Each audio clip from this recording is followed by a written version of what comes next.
Hello there, wrestling fans, and welcome to another episode of the internationally known Dudes at Ringside podcast. I am your host, Joe the Panther the Third, and now from the top of Metal Mountain, in the middle of the mosh pit, it's a happy heel himself, the Metal Geek.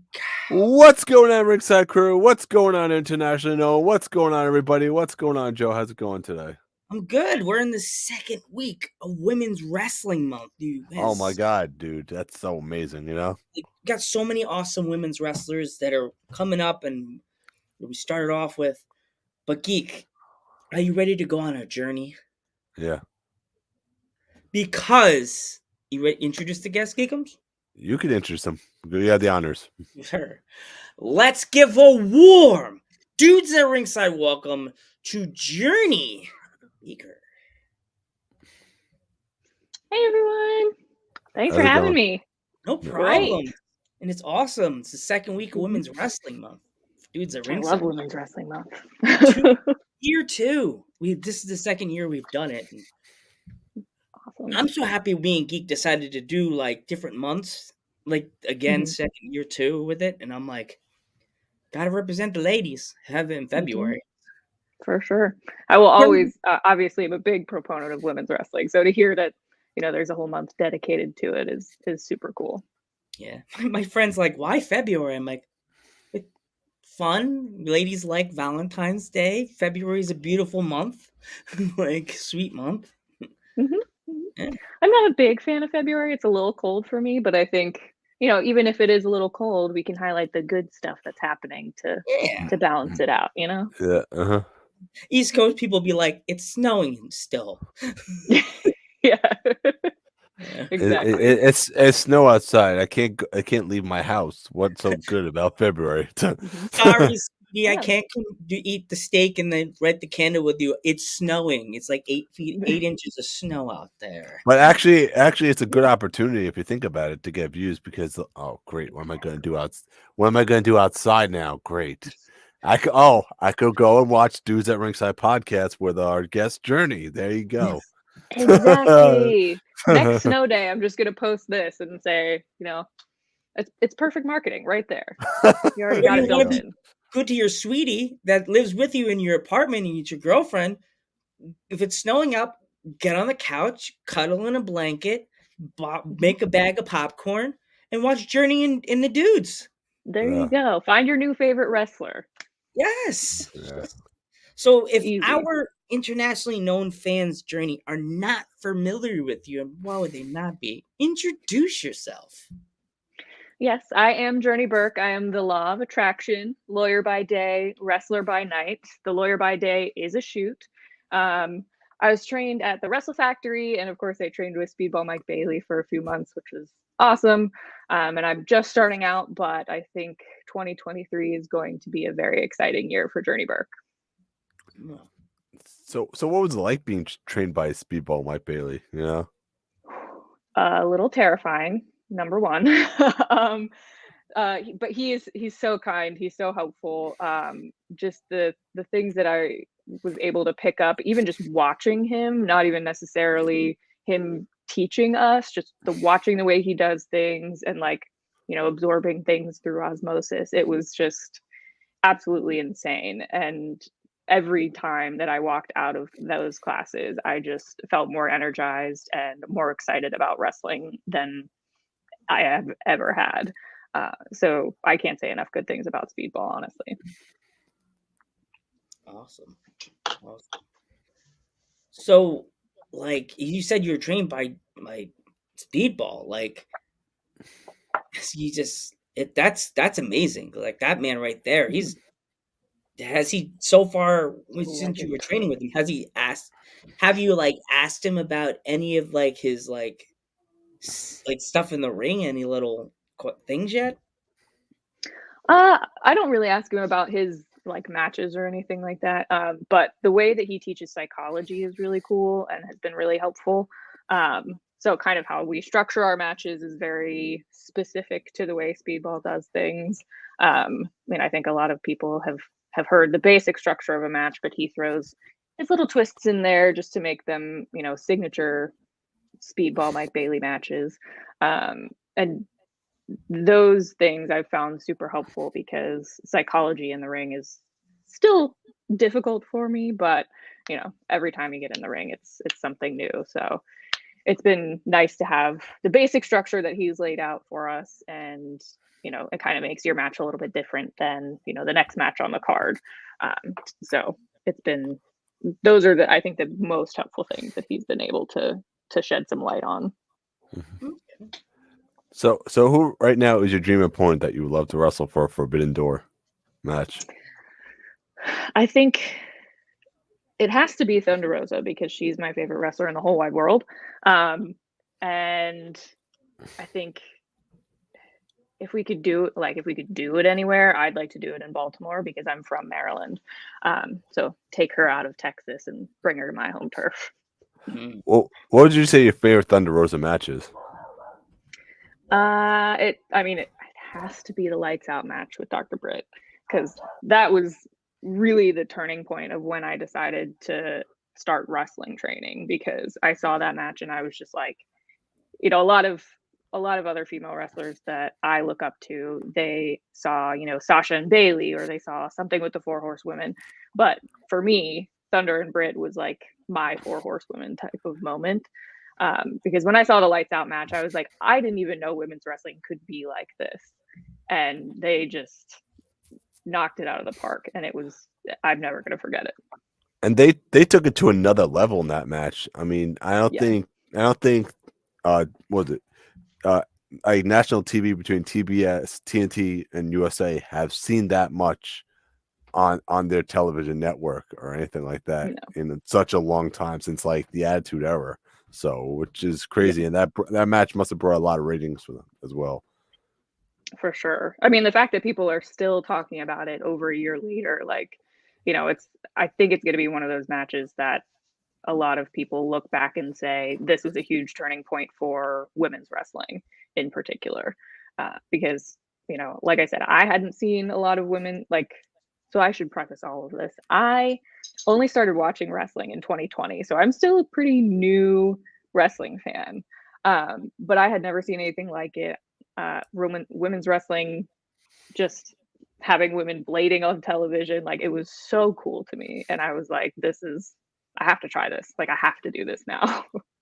And you don't think, I have never seen a woman use tacks before in a match before either. So that was even crazier, Yeah, on TV. But I know there's a ton of deathmatch indie wrestlers who've done this all before they were able to do it on TV. But having that big of an audience to see it and expose someone like me or the next Thunder Rosa out there, it's really exciting. Yeah, like someone like Candice LeRae has been doing that in PWG with the thumbtacks and the Legos for like years and years before even making it to TV, Yeah, but to be able to showcase that part of women's wrestling and kind of put it on the same footing as men's wrestling is really exciting. Yeah. So I saw that you wrestled. You've been wrestling a lot with Christina Marie. She's another former guest on our podcast. Has she been a tough opponent for you, or is it back and forth? She was very tough. I mean, she's a lot stronger than I am, number one. So, she could pick me up like I'm nothing. But working with her was really awesome because she obviously has a lot more experience than I do. So I learned a lot from her. And we might see each other again in the future. BCW, CCW, who knows? But she was it was a tough match to get with her, but I think I was really proud of the match that we put on at the end of the day. Yeah. Do you mean CCW in Delaware? Sorry, that's Argy. It's all right. Yep. I love them. They're cool. I like CCW. Yeah. Mm-hmm. Yeah. They're awesome, those guys over CCW. Yeah. Well, that's Yeah, our family. yeah, so. There's people we know them. We know Yeah. us. Oh, cool. They know us. Yeah. The owner's really cool. What a great guy. Geek. Next question. Sorry. So. All right. Yeah. Where's your dream place to go for wrestling? You'd say. I mean, right now, my dream is to get to Mission Pro again because of Thunder Rosa. She is, my favorite wrestler, and I think having an all women's promotion is just so cool. But if I got the chance to go anywhere, if I wanted a TV deal, I think AEW would probably be my first choice. Mm-hmm. Okay. So, I don't know if you asked this one already. With the Forbidden Door conversation from before, is there any independent wrestlers other than like the mainstay that have you seen on Instagram or you've seen on YouTube or Facebook that you're like, come on, Forbidden Door, I want this person to come through as you're knocking on the door? Oh yeah, Sandra Moon is absolutely my number one like independent wrestler that I'd love to work with.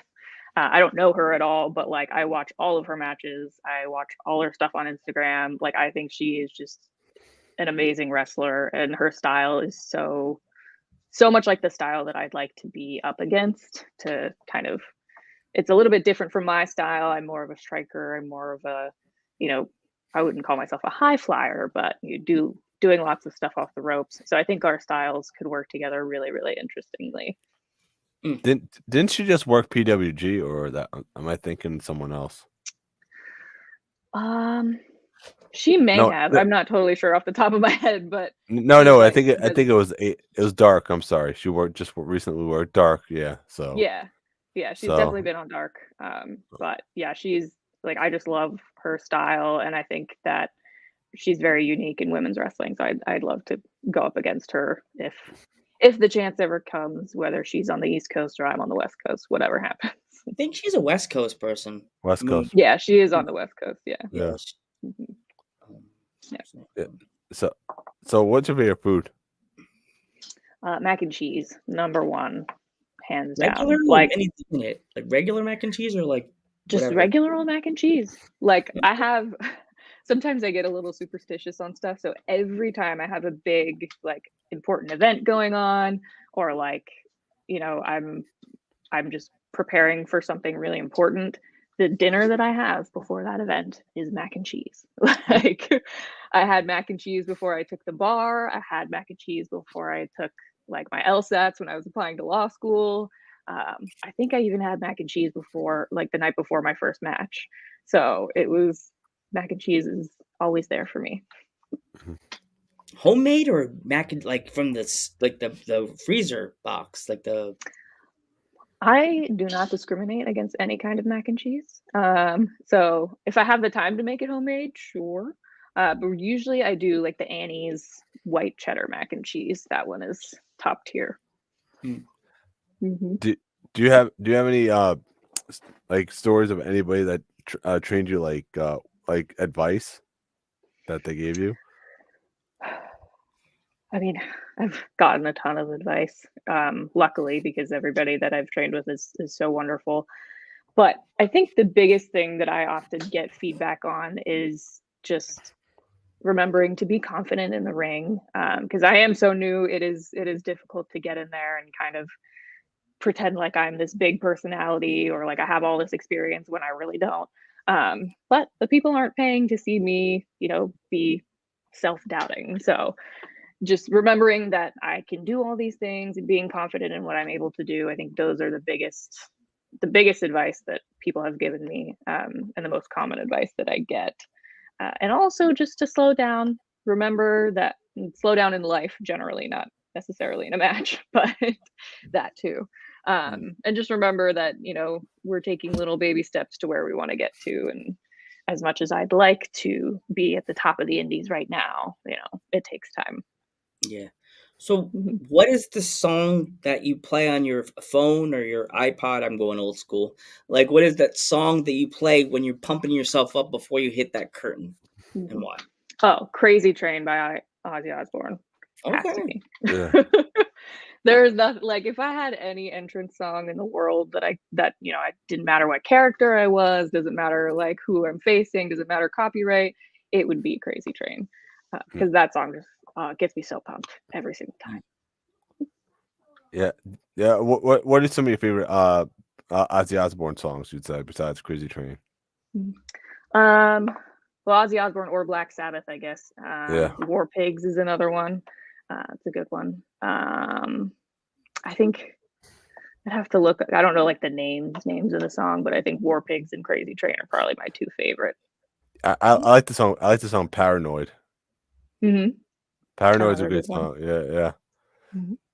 Anytime I hear anybody play Mama, I have to like, I'm like, I usually Yeah, have to chime in, I'm like, Mama, I'm You have to get. coming. My it friends is are an like, anthem. It is an anthem. Joe's Absolutely. going into it again. Joe's crying. Shut up. It's a good song.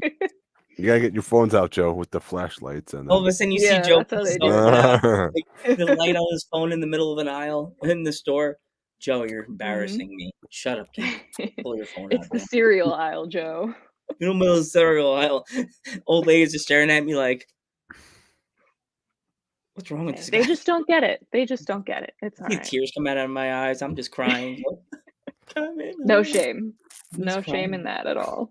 Cell I phone's saw dying. I Nobody's saw talking. Disturbed recently at I saw in concert and they played Sound of Silence. Everyone got out their cell phones. Some people still had their lighters, and like Mhm. I was like, oh, okay, now we're going old school with the lighters.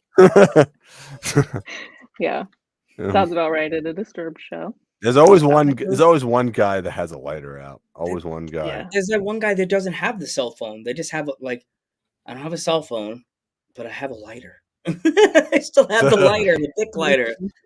Here we Yeah. go. Or there's somebody who pulls out like a Zippo, and you're like, "Where did you even get that?" They don't even make them anymore. They don't I know, even go. but somebody always has one. They Like I think probably they have bring it that. out specifically for the concert. Yeah, they have that attachment that the Bico had. The Bic that it's like you get to put the fuel back into it. I don't know if Hmm. you heard about that. At the end, they had like a little. It's like when you're doing a lawnmower with gasoline. They have the little attachment that you could put the oil or the stuff back inside of it to give it more fuel. And I'm like, Hmm. just buy a new damn lighter. Why you just Yeah, it's like $1. just like just go over to the counter and just be like, "Here's $1. Thank you for the Hmm. lighter. Don't be lazy."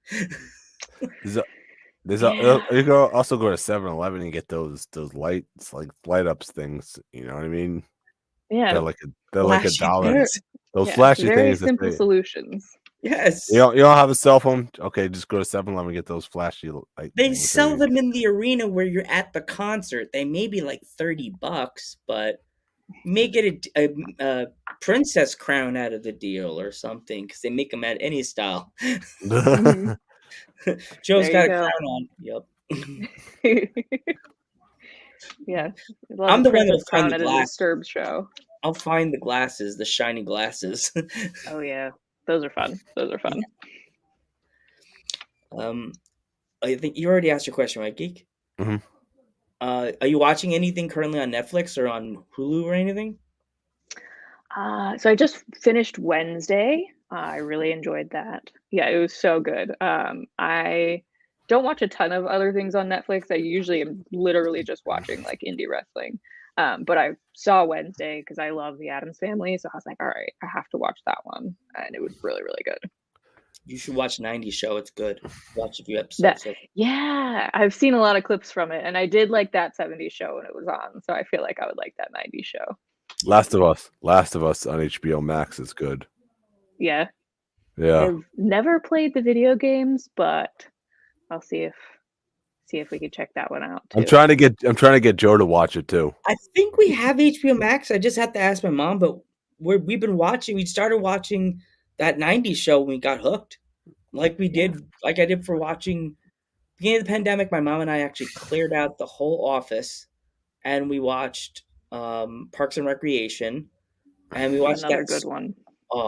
There was one that we watched. It was like it had Chevy Chase. They were back in college. Chevy Chase is an older guy. He was in college, and all these young kids were him in college. I forgot that it was like a local college, and then the old guy was there. I forgot the name of it.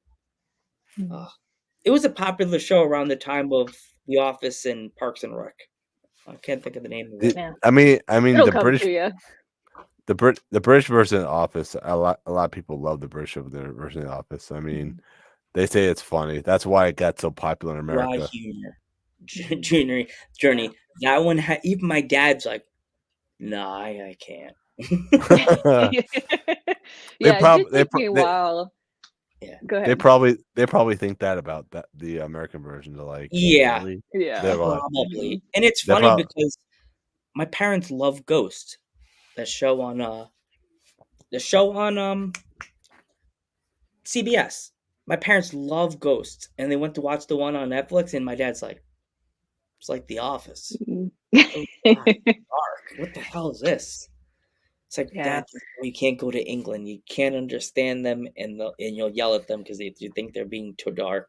And my dad thinks they have marbles in their mouth. That's just me.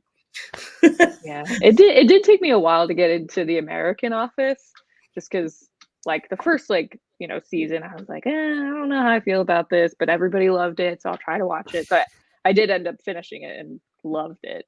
But I've heard the same thing about the British one, is that it really is like a toss up if you're gonna like it, of like, if it's not as similar to the American one as you would like it to be, or I guess it was the original, so the American one is not as similar to the British one as some people would have liked it to be, but we still love The Office. Yeah. Although all the one-liners, there's so many Instagram pages for The Office that I've seen pop up now. There's one that sells merch and has "That's what she said" on a hat. Yeah, I think there's probably an Office meme for every situation. Like, oh my god, everything. Yes. And there's a GIF too. Yep. They have always have like an Office GIF in my pocket just in case. Oh gosh, I mean, dang it! I could have sent you what's his name, the Spanish guy from The Office, going. Yeah. Oscar, yeah. I love Os. I was watching Instagram one time, and he was standing on the sidewalk somewhere, wherever he was, and there was a car. The person in the car saw him, and they were like, they looked over, and he was just standing there waiting across the street, and they were like, and you were like this. He kind of jump back. Then he was like, because they yelled his character's name at it. That's kind of scary. Like, it's a little bit weird, yeah. That's my tie-in question. Like, if you ever been out in like public getting grocery shopping or just hanging out with your friends at a restaurant, and like a fan has seen you and going, "Journey," and you're like, have you ever had that yet? Have you ever had? No, not yet. So I think generally all the fans that I've interacted with are very respectful and nice, but only at shows. So, we'll see once I make it big, big worldwide star, Journey Burke, see if that happens. But so far everyone's super cool. Don't forget, you saw our first on the Dudes at Ringside podcast. Yeah, right here. We'll definitely have to have you back when you have like a wall of championships behind you. Yeah, when I have my official wrestling office. This is obviously with all not your wrestling belts, with all your indie belts. Like, you start doing the belt collector, all the belts behind you and stuff like that. Yeah, just call me Kenny Omega. I mean, makes sense. There are a lot of indie wrestlers that have multiple championships right now, and I'm like, geez, man, they're just killing it right now. Like someone like Joey Conway right now, multiple championships. He has like 2 belts right now. Yeah, there's a ton of people that have, tag belts, singles belts. I can't think of anybody off the top of my head, but I know I've seen like a few women specifically who are also double champs, which is really cool to see. So Shukru. Yeah. Yep. Both of them. Danny Moe has like 5 title belts or something like that, 4 belts or something. Like, she did this. Her and her husband were like this in a picture, like standing next to their arms like this, and their arms, each arm, both of them were full of belts, and I'm just like, my God, they're the king and queen of the titles. Jeez. Yeah. that is hard work right there. That's That is heavy. insane. That's not like a little feather. It's not like Another tag team, Joe, is the Shook Crew right now. How many belts have they got? I know Bryce has like 3 belts and like Bobby has like 2. You know, That's a lot. I'm telling you. So they have the the BPW tag titles, and Bryce has the Creative Pro the Creative Pro World Championship, and Bobby has the TV Championship, and I think I'm not 100% sure, but I think Bryce has one more belt. I think from up in Boston, Massachusetts. So they're both crushing it right now. So really a testament to all the hard work that a lot of these indie wrestlers do, and it's so exciting to see. Yeah. So actually, the question I forgot to ask, because that's our favorite question to ask every wrestler. Have you ever thought of wrestling in the UK? And if there's any other place in the world you'd like to wrestle, where? Oh yeah, I'd love to go anywhere that will take me, basically. But yeah, the UK would be awesome. Japan would obviously be awesome. I'd love to go down to Mexico just to see what's going on down there. I don't know that I would fit in with their style, but I think I love lucha wrestling, so just to be able to watch it in Mexico would be probably the coolest thing ever for me. Who's your favorite luchador? My favorite luchador. I just watched like a bunch of matches this weekend. It's like so hard to say, but I feel like it has to be El Hijo del Vikingo right now because he's just insane. Like I saw part of his match at GCW the other day, and he did like a 1-footed tornillo off the top rope, and I was like, how is this? Yeah, it was nuts. It was insane. So I can barely jump off the ropes, but to jump off the ropes with 1 foot and like do a full twist in there, nuts, absolutely insane. Yeah. You should definitely check out Charisma. She's from California, and her husband. What's her? I always blank on her husband's name. Geek. What's her husband's name again? Isn't it like Phoenix? Gavilon. Yeah. Charisma and Gavilon. Though they're. If you ever went to California and you met her, she'd be like, I know the dudes at ringside, they sent me your way. She'd be like, oh my God, girl, come here. I'll teach you everything I know. Her character literally, right, Geek, looks like Sailor Moon. She had like the Sailor Moon looking at us with the shoulder pads. I love that. Her outfit's so awesome. Cool. I will definitely have to look her up. Yeah, Charisma. Charisma Gavilon. But, another great luchador is Ichiban. Yeah. I've Ichiban. Seen Ichiban. He's great. He's crushing it right now in the indies right now. Yeah. I watch Wrestling Open on Thursdays, almost every Thursday. And he's always there, and I'm just like, he's also just amazing. I think I saw him wrestle once. He's just amazing live, Ichiban. Just crazy. Joe, you need to see super high energy. You can send me his name on the proper way to spelling it on Google, so I don't on YouTube, so I don't get like Ichiban and get someone scratching their bon. My mom's like, "Why are you looking up someone scratching their butt?" No, Mom, it was supposed to be Ichiban. Ow! It's a wrestler. No, not Ichibuns. Ichiban. Did you? I think once you see him, you won't miss him. No, Google's mean. Google's mean. They'll be like, "Did you mean itchy butt?" No, Ichiban. No, Ichiban. But yeah, would highly recommend. Another great luchador is he just got signed to WWE is Dragon Lee. Oh my God. Yeah. Seeing Dragon Lee in NXT is going to be really, really cool. Who would you think he was? What rivalries do you think he's going to get into in NXT? I think it would be super easy to put him against like Axiom, something like that. Who else would I like to see Dragon Anybody Lee against? Yeah, I think. I mean, they literally could put him up against anybody, but I would really like to see him up against Axiom. I think that would be really entertaining. Or.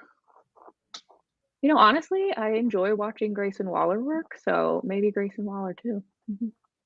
I would have him do a fast start for him, just have him go right up to the main roster. He's that good. Yeah. I mean, he could absolutely handle it for sure. Him and And Rollins. versus Ricochet would be nuts. Oh Oh my man, god. dude, him and Rollins. I want to see him and Rollins. That's a mania For match, sure. TLC Yeah. match on Raw. Boom. There you go. There you go. Him versus Yeah. You want a Ricochet hot start? TLC. There you go. But would you toss him into I'm crazy like that because I love playing 2K22.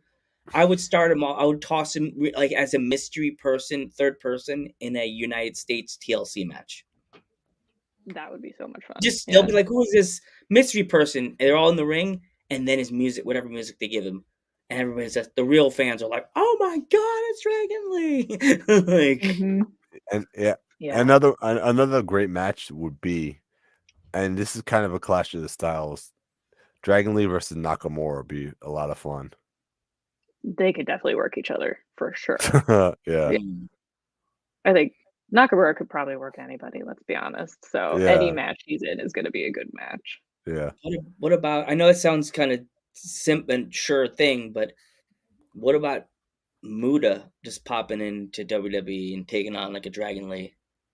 Oh man, I feel like that'd be a dream for Dragon Lee, let alone like a dream for wrestling fans. You know, Freak like out if you can tell who his opponent was, and his music hit, and then his mask picture on the screen.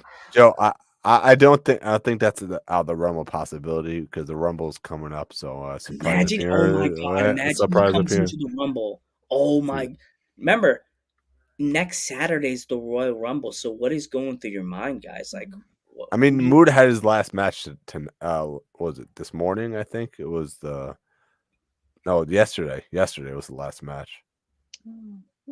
Yeah, the retirement match. Yeah. Never know. Triple H may be going, your last regular match was there, but you want to come to the Royal Rumble. Come on. Yeah.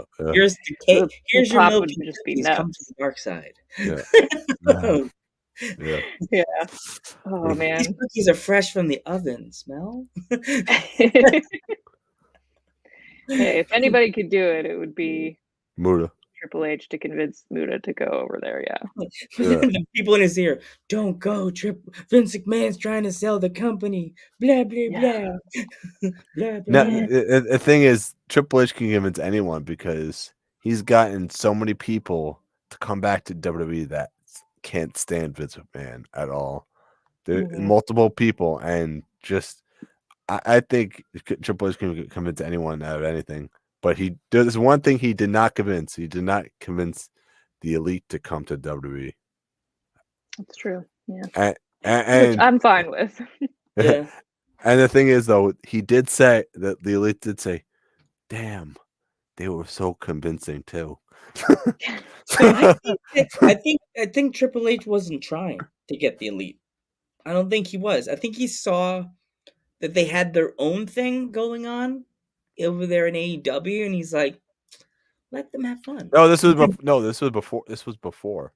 I think that's the way Yeah. I would think. If I was Triple H, I'd see them doing their own thing the way they were doing all the fun stuff they're doing, and I wouldn't want to ruin what they were doing on their own thing to have them come over to WWE. Like, because remember, the writers in WWE are practically like crazy, and they changed people's characters.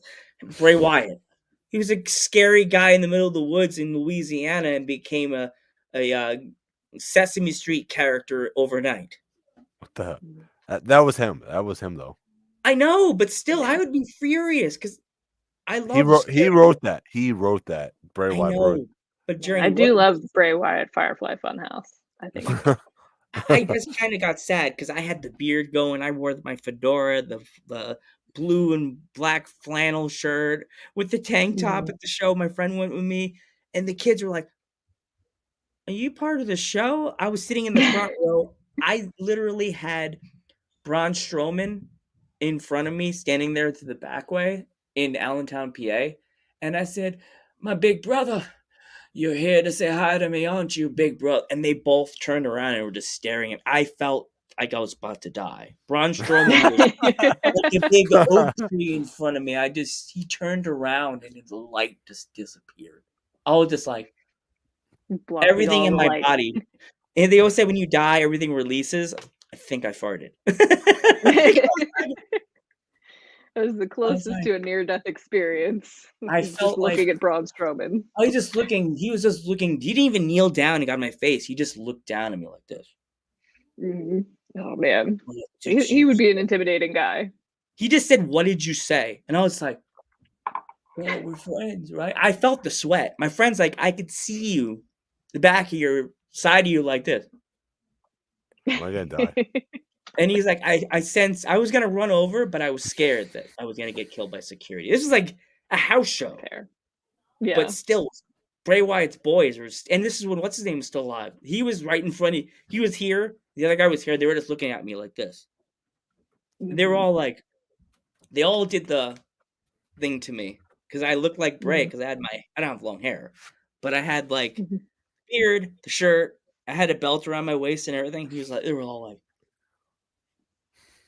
and I did that too. And they were all like, Bray was just like, stealing my gimmick, brother. He was just staring at me from the ring like this. Mm-hmm. I was just like, oh boy. Sit down. That's a good time. Yeah. Yeah. My finisher is a Sister Abigail from Bray Wyatt. So oh wow. I'm a big Bray Wyatt fan. Yeah. Oh, that's cool. That's cool. I like that. Yeah. Oh, that's awesome. Makes it very devastating, obviously. Did you kiss the head when you do it like Bray? No, I don't do that. I did not rip that part off because I'm not as creepy as Bray. Maybe one day we'll get there, but no head kisses. No. But so, do you have any upcoming shows or do you have any upcoming shows? Yeah, so I will be at what was it, February 18th, Real Shoot Wrestling. That's in Parma, Ohio. We are doing a women's tournament to crown the Real Shoot Wrestling women's champion. So my prediction, me, obviously, because it has to be. But I'll be wrestling, I think first round matchup is Evelyn Sage. It's me and Evelyn Sage. So we actually had a match in one of the last Real Shoot Wrestling shows of 2022. She did get one over on me, so I'm looking for revenge on the 18th. Isn't she like an old school mom, like in those like Leave It to Be? Yes, she has like green hair. Yeah, yes, you have to look her up. Her character's like an old school Leave It to Beaver kind of mom. Oh yeah, it's her character is so creative and so creepy. So creepy. That was the thing I did when I was sick. I would look up random wrestlers, and I found the name on Instagram, and I looked her up. I was like, her character is like perfect, but how would we have her on the podcast? We would have to have the screen. We would have to pre-record it, and then have her. Geek would have to make the whole screen gray, like have so it looks like we're. I think I could do something like that. Yeah, she's very scary, very frightening. Very frightening lady. I think I could do that, Joe. I think that's a possibility. But it would make her screen gray and leave us color, like it's a black and white movie. Yeah. Mm-hmm. Mm-hmm. I would see. I would have to try to see if I could do cap something cut. I guess cap cut. Yeah, exactly. Yeah. All right. Yeah. Thank you so me much versus Evelyn too. Yeah. Yeah. Do you have any social medias or? Oh yes. I have a Facebook page. It's just Journey Burke. If you look me up there, you can give me a follow. My Instagram is Journey Burke PW, all one word, and then Twitter is just Journey Burke, again all one word. I couldn't get just Journey Burke on Instagram, so I had to go with the PW. But those are all my socials. I don't have a TikTok yet, which I've been told that I have to get one, but I don't know that I'm going to be quite honest. Joe convinced me to get one, so I'm like, yes. Okay, well, if you get TikTok, let us be your first follower because we're the safe ones. Whenever a wrestler makes a promo, we load the promo. So if you made a promo for us, you'll be on the TikTok. Yeah, I mean, I know I have to do it. Good for business, so I will have a TikTok eventually, but not today. Yeah. Well, thank you so much for coming to the podcast. Yeah, awesome. Thanks for having me. This is a good time. Yeah. Thank you so much. I'm Joe Panther III. I'm the Metal Geek. I'm Journey Burke. And we will catch you in the next one. See you next week.